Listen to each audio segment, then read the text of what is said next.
হায়াত মৌতের মালিক আল্লাহ, ন্যূনতম সিকিউরিটি নিয়ে চলাও হলো সুন্নাহ।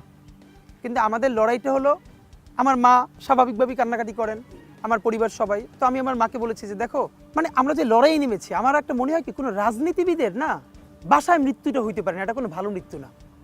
যিনি রাজনীতি করেন, যিনি লড়াই করেন, যিনি বিপ্লবী, যিনি সংগ্রামী, তার মৃত্যুটা হবে একটা সংগ্রামের মধ্য দিয়ে, একটা রাজপথে, একটা গ্লোরির মৃত্যু।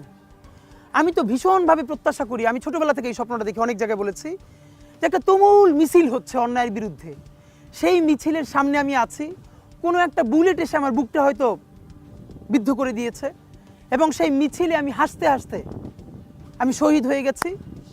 এবং সবাই যখন মৃত্যুটাকে ভীষণ ভয় পায়, আমি তখন হাসতে হাসতে আল্লাহর কাছে ভীষণ সন্তুষ্টি নিয়ে পৌঁছতে চাই যে আমি একটা ন্যূনতম ওই জীবনটা লিড করতে পারলাম, যে আমি একটা ইনসাফের হাসি নিয়ে আমি আমার আল্লাহর কাছে পৌঁছতে চাই।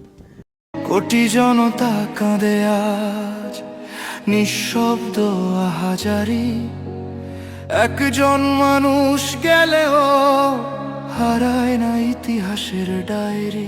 ওর সন্তান মাত্র 8 মাস বয়স, ও তো কোনোদিন ওর বাবার চেহারা কথা বলতে পারবে না। ওর ছেলে আর কোনোদিন জানবে না যে আমার বাবা কেমন ছিল। ভাইরা আমার, ওসমান হাদি আর ফিরে আসবে না। ওসমান, তুমি দেখে যাও, লক্ষ লক্ষ জনতা, তাওহীদি জনতা তোমার জন্য পাগল। ওসমান, তুমি মরো নাই, তুমি আমাদেরকে পাগল বানাই দিয়ে গেছো।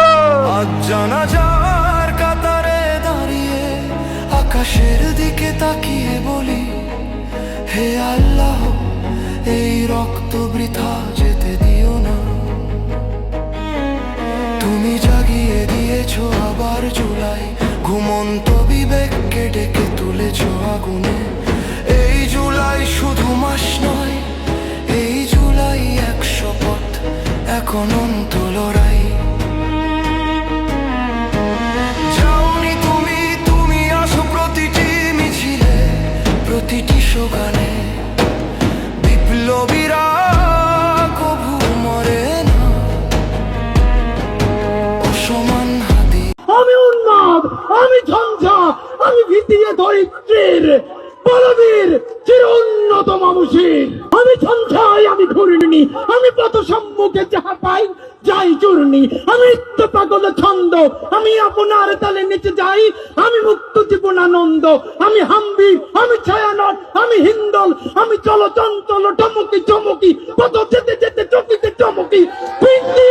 তিন্দল, আমি চপলা চপল হিন্দল, আমি তাই করি ভাই যখন চাহে মন যা। করি শত্রুর সাথে গলাগলি, দই মৃত্যুর সাথে পাঞ্জা।